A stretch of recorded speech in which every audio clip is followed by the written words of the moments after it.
Tante ada Alkitab? Ada Alkitab.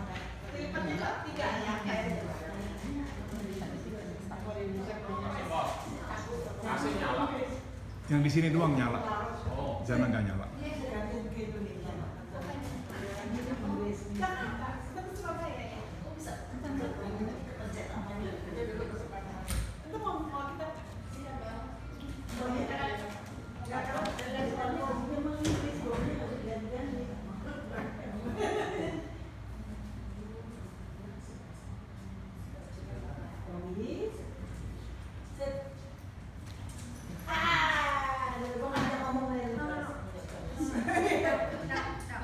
Anjing. Mata sibuk sama anjing.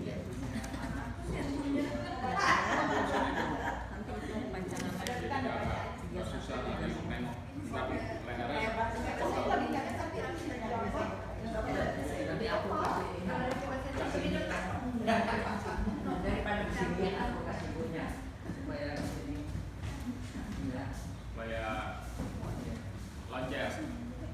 Oke. Sekarang kita akan segera memulai. All the dog lovers, please return to your seat. Oke.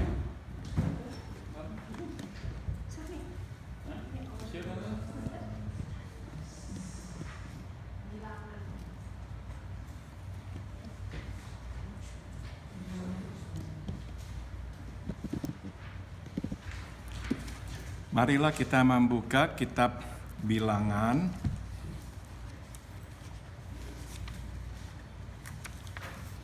Kitab Bilangan pasal 11. Kita membaca ayat 21 hingga ayat 23. Kemudian ayat 31 hingga ayat 35. The Book of Numbers chapter 11 verses 21 to verse 23 and 31 to 35.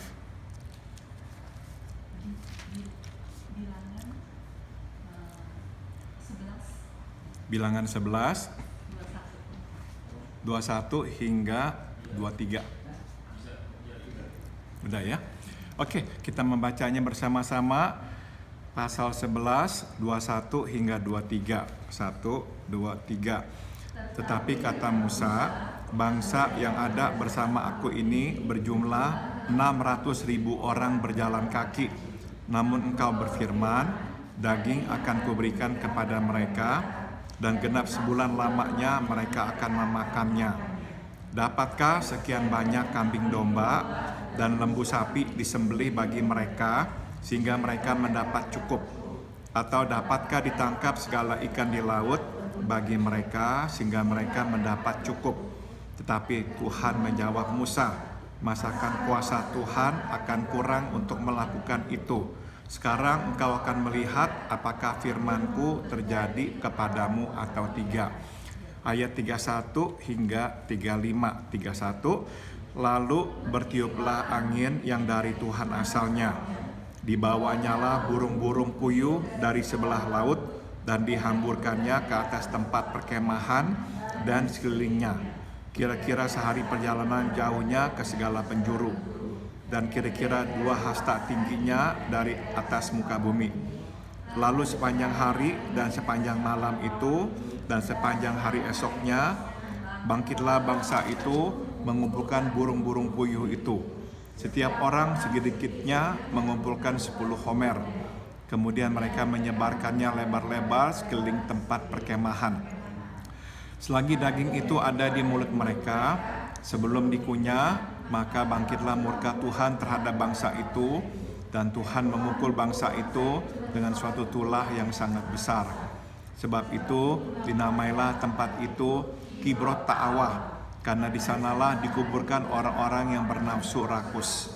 Dari Kibrot Ta'awah berangkatlah bangsa itu ke Hazerot, dan mereka tinggal di situ. Mari kita berdoa. Let us pray. Bapa dalam surga, kami sudah membaca firman-Mu. Kami memohon, berbicaralah kepada kami sekarang. Our Heavenly Father, we have read your word. And now we pray, please speak to us. Dalam nama Tuhan Yesus kami berdoa. In the name of Jesus we all pray. Amin. Halaman 7 di selebaran yang ada di tangan saudara. Untuk mendapatkan solusi diperlukan bukan saja pemahaman yang tepat akan problem yang dihadapi, tetapi juga jalan keluarnya.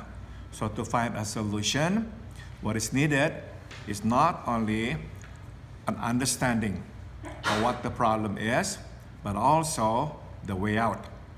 Dan jalan keluar hanya dapat ditemukan oleh mata, tambahkan kata mata.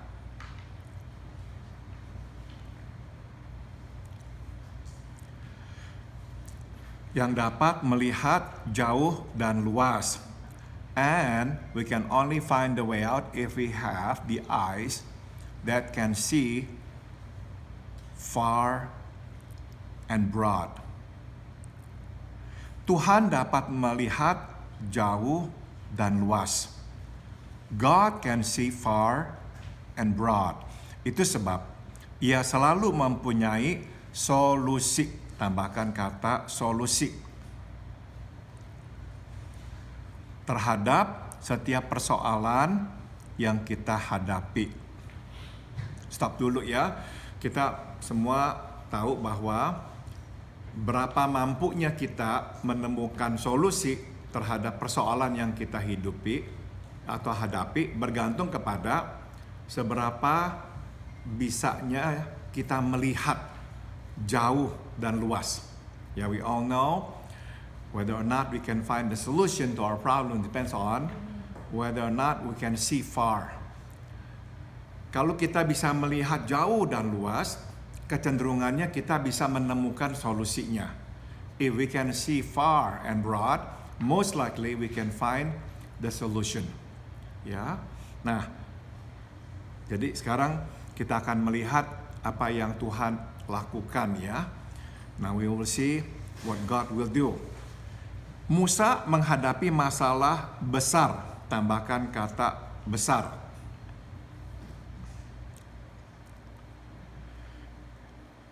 Yaitu bagaimana menghadirkan daging buat 600.000 orang yang berjalan kaki. Atau sebetulnya hitungan ini adalah laki-laki yang berusia muda yang bisa berperang. Ya, so Moses is facing a huge problem. And that is how to bring in meat for 600,000 men who can still walk, which actually means men who are still young, who can still fight in a war. Jadi bila ditambah dengan orang tua, perempuan dan anak, total ada sekitar 2 juta orang. So if we add elderly, women and children, perhaps there are about 2 million people. Banyak sekali ya, betul. Dari pandangan Musa, tidak mungkin menyediakan daging, tambahkan kata daging.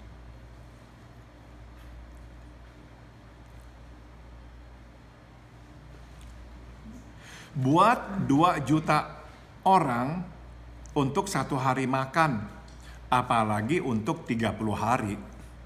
So from Moses' point of view, from Moses' eyes, it is impossible to provide meat for 2 million people for a day, let alone for 30 days.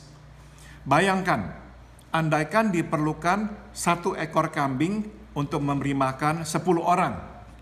Kalau Bengki sih 1 kambing. Ya. Yang lain-lain 10 orang dah 1 kambing.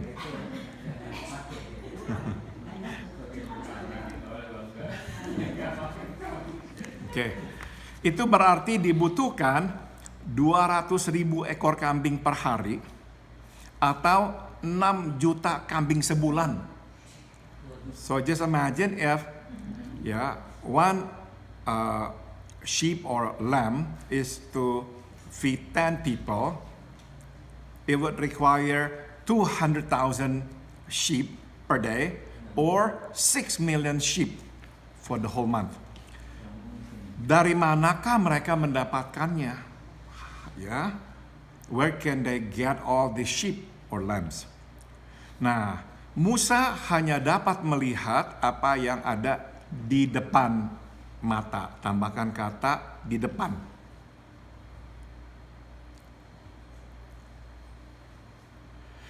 Yaitu kambing domba. Tapi Tuhan melihat apa yang tidak dilihat di depan mata, yaitu burung puyuh yang berterbangan di atas Laut Merah yang tengah bermigrasi dari selatan ke utara pada setiap musim semi. You see, Moses can only see what's in front of him. He can only see sheep and lamb.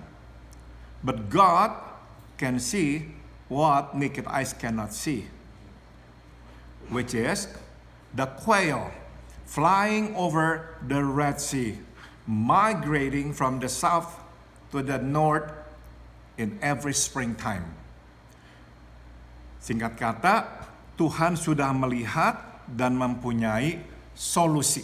Tambahkan kata solusi. So we can then say, God has already seen, He already has solution. Saudara, satu perkataan yang sering saya kutip ya kepada saudara-saudara adalah perkataan dari Corrie ten Boom. One of the quotations I like to make over and over to you was the quotation from Corrie ten Boom. Dia berkata begini, di sorga tidak ada kepanikan. Tuhan tidak punya problem. Tuhan hanya punya rencana. There is no panic in heaven. God has no problems. He only has plans. Bagus sekali ya perkataannya. Tidak ada kepanikan di sorga. Tuhan tidak pernah bingung, tidak pernah panik, sebab dia selalu punya rencana. Dia tidak pernah punya problem. Nah saudara, setiap musim semi, burung-burung puyuh itu akan migrasi dari Afrika bagian selatan ke Afrika Utara. Nah, mereka akan berterbangan melintasi Laut Merah, di mana orang Israel sedang berkemah saat itu. So you see, every springtime, thousands of quail would actually migrate from the southern part of Africa to the northern part of Africa, flying over the Red Sea. Siapa yang melihat? Tuhan. God has seen it. Musa tidak melihat. Yang Musa lihat di depan matanya adalah kambing, domba, lembu, sapi. Moses could not see that. Moses could only see what's in front of his eyes. Sheep and lambs and cows. Ya, nah jadi saudara, ini nih kita akan mau belajar tentang kuasa Tuhan. Ya, we want to learn about the power of God. Mata dan pikiran kita terbatas. Tambahkan kata terbatas. Our eyes and our minds are limited.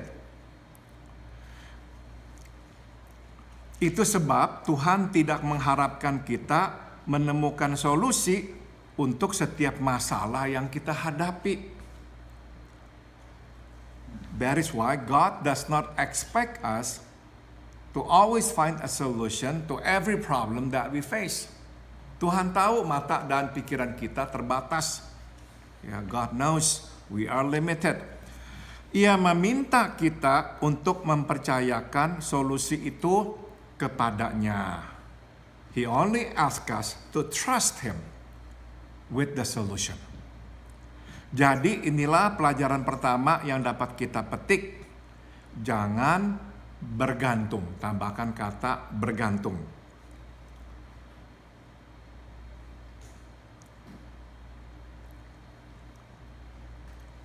Pada mata sendiri. Bersandarlah pada mata Tuhan. So do not depend on our own eyes. Depend on God's eyes. Meski masalahnya sederhana dan kita tahu solusinya, jangan terlalu percaya diri. Even though to us the problem is simple and we already know the solution, do not be overly confident. Mintalah pimpinan, tambahkan kata pimpinan.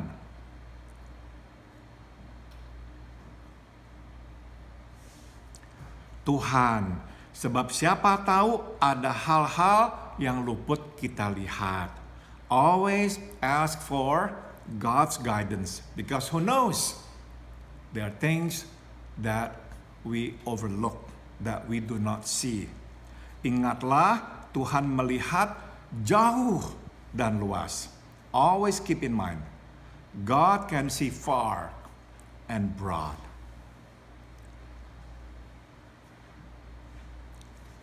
Sambung. Sebenarnya ini bukan kali pertama, tambahkan kata pertama.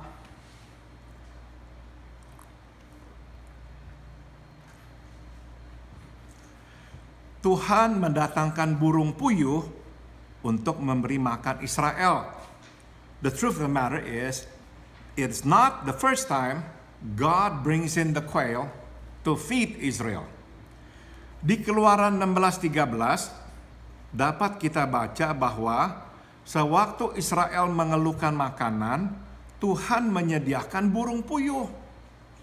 So if we look back on Exodus chapter 16 verse 13, we can read that when Israel at the time complained about food, God provided them with the quail. Nah, pertanyaannya, mengapakah Musa tidak mengingat kejadian itu? So the question is, why doesn't Moses remember that? Atau kalaupun mengingatnya, mengapakah ia tidak beriman lebih kuat? Tambahkan kata kuat. Sehingga tidak meragukan kuasa Tuhan. Or, if he remembered it, why didn't he have more faith? That he would not doubt God's power. Ya, masuk akal kita bertanya, pernah mereka itu mengalami persoalan yang sama? Tuhan memberikan jalan keluar, memberi makan mereka, tapi kok sekarang Musa kok seolah-olah tidak ingat, dan kalaupun ingat kok tetap aja kurang beriman. I think that's a logical question. It has happened before, and God solved the problem by feeding them all. The question is, why can't Moses remember that? Or even if he remembered, why didn't he have more faith? Jawabnya adalah, kalaupun ia ingat, ia tidak berpikir bahwa Tuhan akan sanggup melakukannya lagi dalam volume yang lebih besar, yaitu supply buat sebulan. Tambahkan kata sebulan. So the answer is, even if he remembered, he just didn't think that God would be able to do it again in a larger or a bigger volume. Supply of food for the whole month.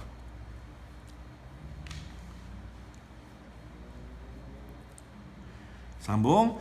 Dari sini dapat kita petik pelajaran kedua, yaitu iman kemarin. Tambahkan kemarin.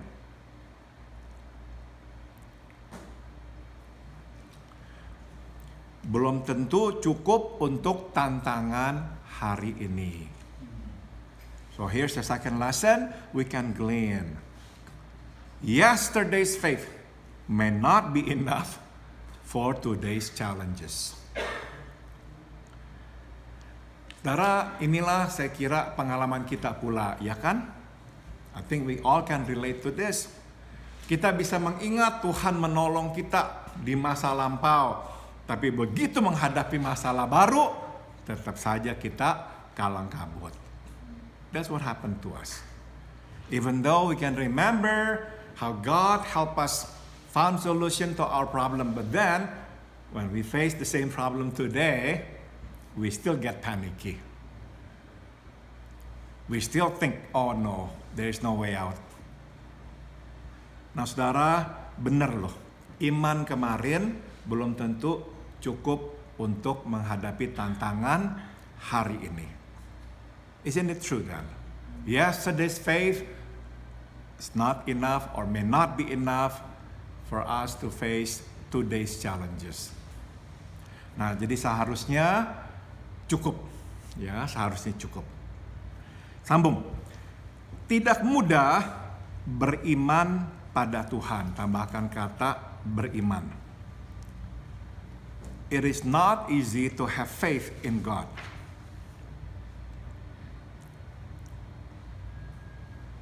Kadang kita beriman untuk satu hal dan bersyukur suatu melihat Tuhan menolong atau menyediakan kebutuhan kita secara ajaib. Sometimes we have faith for one thing and are thankful to God when we see God help us or provide a solution to our need or our problem miraculously. Namun, belum tentu kita percaya bahwa kali berikut, tambahkan kata berikut,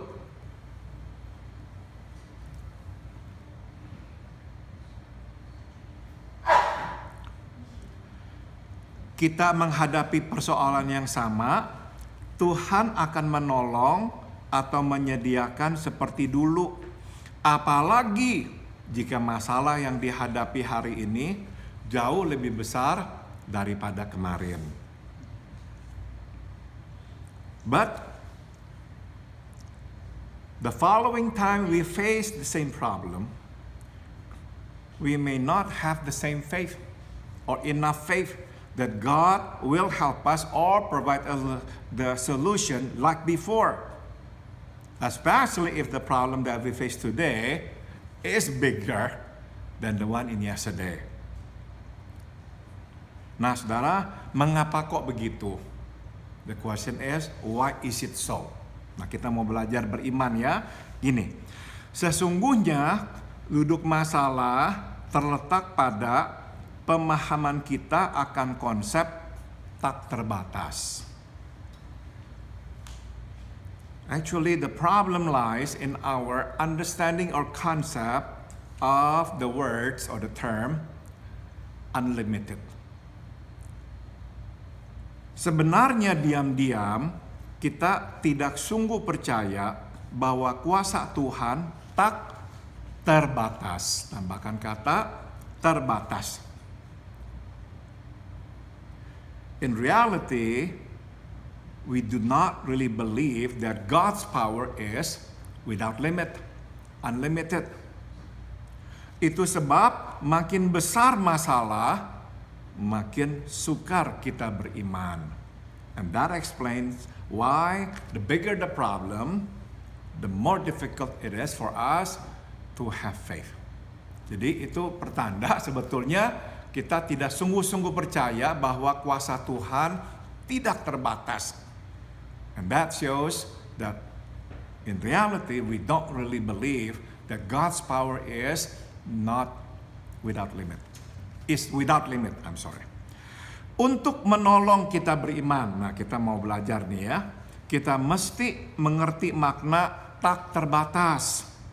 To help us have faith, we must understand the term or the meaning of tak terbatas, without limit.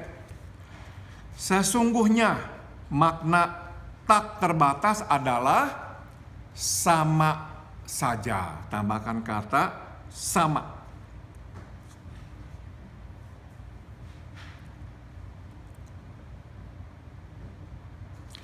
Buat Tuhan memberi makan Israel sebulan sama saja dengan memberi makan Israel sehari.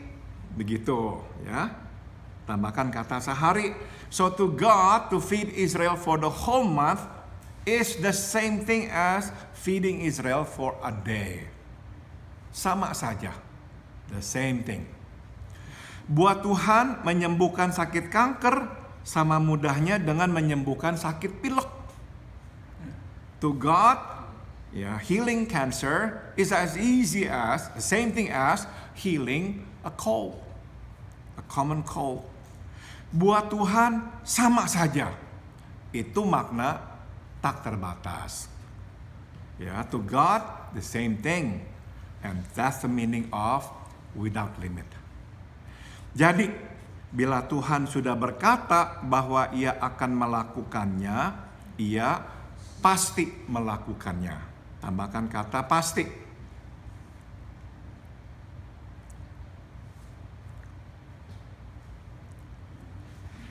Stop dulu. Ini penting ya kita mengerti. Saudara-saudara, saya tekankan hal ini. Bila Tuhan sudah berkata bahwa Ia akan melakukannya, Ia pasti melakukannya. Let me underline this ya. If God has said He will do it, He surely will do it. Tapi makanya kita mesti yakin dan tahu Tuhan sungguh-sungguh berkata demikian. So, we must be sure that God has really said that to us. Kesalahan terjadi sewaktu kita ini sudah beranggapan Tuhan berkata begitu, padahal tidak. Saudara, waktu kita melihat kisah-kisah di Alkitab ya. Nah, saudara, memang penyembuhan itu terjadi kalau kita perhatikan ya, karena memang Tuhan itu tuh berkata Dia akan menyembuhkan. Ingat kan cerita Raja Hizkia? Dia sakit berat, kemudian Nabi Yesaya datang. Nah, Tuhan memang memberikan kepadanya tambahan usia 15 tahun. You remember the story of Hezekiah. He was sick, and then the prophet Isaiah came and told him that God would heal him and added his life by 15 years. Saudara, apakah Tuhan memberikan janji yang sama kepada setiap orang yang sakit? Tidak. Did God promise, if you come to me, when you're sick, I will add 15 more years? Enggak loh. Enggak, saudara. Nah, jadi kita memang harus hati-hati. Yang salah bukannya Tuhan kok tidak menjawab doa kita, kok Tuhan kok nggak tepati janjinya. Ya, the one who is at fault is not God. Sometimes we say, oh God, you have not kept your part of the bargain, you did not heal me, you did not do this. No, Tuhan itu tidak salah, karena Tuhan tidak menjanjikan itu kepada kita. God is not at fault because He did not give that particular promise to us. Tidak, saudara. Tapi ada janji-janji yang Tuhan berikan secara menyeluruh untuk kita. Ya, but there are promises that God gives to every one of us. Misalnya, saudara, Dia beserta kita. For instance, His promise that He will be with us. It is a promise that He gives to all of us. His people, His children. Ya, jangan khawatir, Dia akan memberikan kepada kita kecukupan. Do not worry, He will provide for our needs. Dia janjikan itu kepada kita. Nah, jadi saudara, yang Dia tidak janjikan, kita tidak boleh klaim. What God has not promised to us, we should not claim it for us. Kita mesti mengerti itu. Tapi bila Dia berkata Dia akan lakukan itu, Dia pasti lakukan itu. But whenever He said He will do it, He will definitely do it.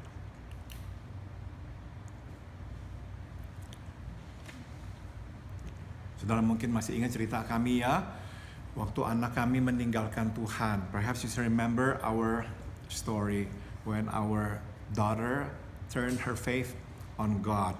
Malam itu Santi dan saya sendiri-sendiri, ya, tidak bisa tidur dan bertanya kepada Tuhan berapa lama kami harus menunggu sebelum Dia kembali.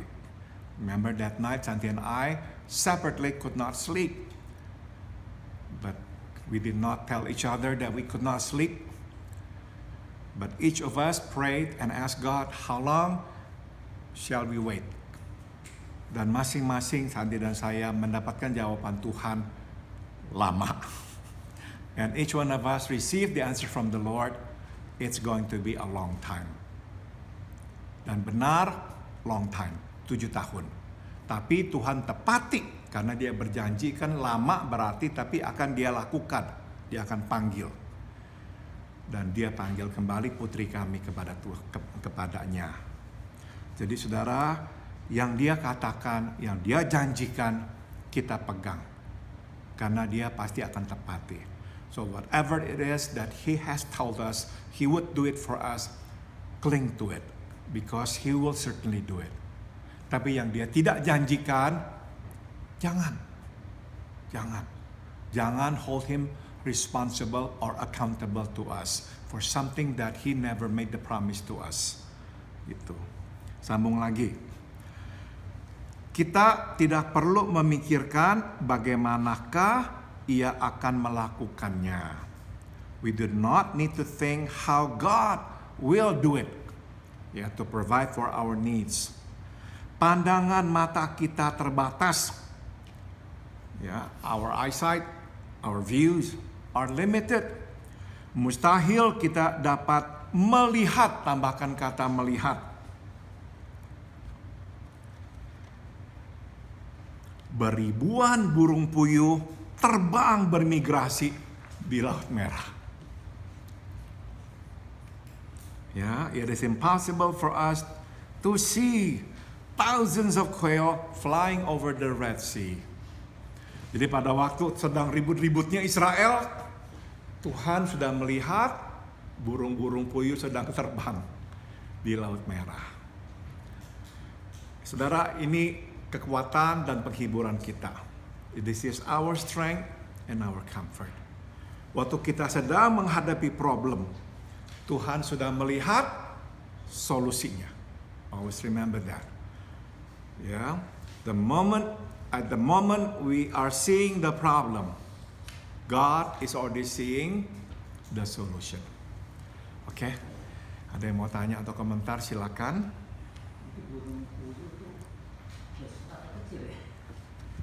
Enggak. Segitu kira-kira. Betul.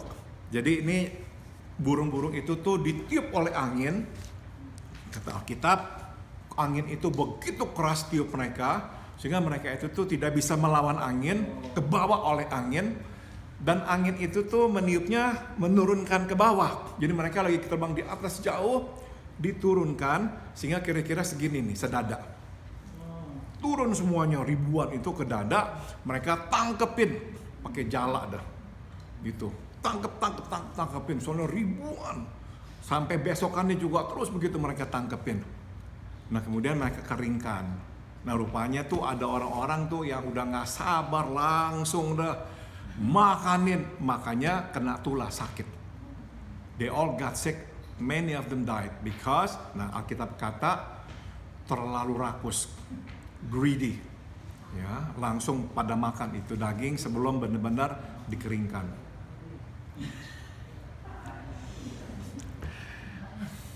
Sin. Kita tahu bahwa kuasa Tuhan ada di atas. Tapi pas dari saya berdoa kan, kita mau tahu janji Tuhan kemana begitu. Kok bisa tahu Tuhan yang lama ya? Makanya kalau kita sudah berdoa dan kita tidak mendapatkan jawaban langsung, kita memang jangan langsung berkata pasti Tuhan akan berikan ini. Jangan. Nggak boleh memang. Jadi kalau kita sedang berdoa dan Tuhan belum memberitahu kita secara langsung apa yang akan Tuhan lakukan, jawabannya apa, kita tidak boleh klaim. Kita hanya tahu kita dalam tangan Dia, tapi hasilnya apa kita tidak tahu. Dalam Pokoknya Tuhan menyertai dan menyediakan. Ya, itu aja, betul. dalam rencana Tuhan. Betul. Kita tahu kita ada dalam rencana Tuhan, kita aman. Tapi apa yang terjadi nanti kita nggak tahu. Iya. Bisa sedihnya bisa. Kenapa? Mimpin 2 juta orang nggak gampang. Memberi makan 2 juta orang Mimpin 2 juta orang. Musa mimpin 2 juta orang kan. tidak gampang. Iya. Susah. Berat sekali, betul. 10 orang aja susah. 10 orangnya susah, betul. Terima kasih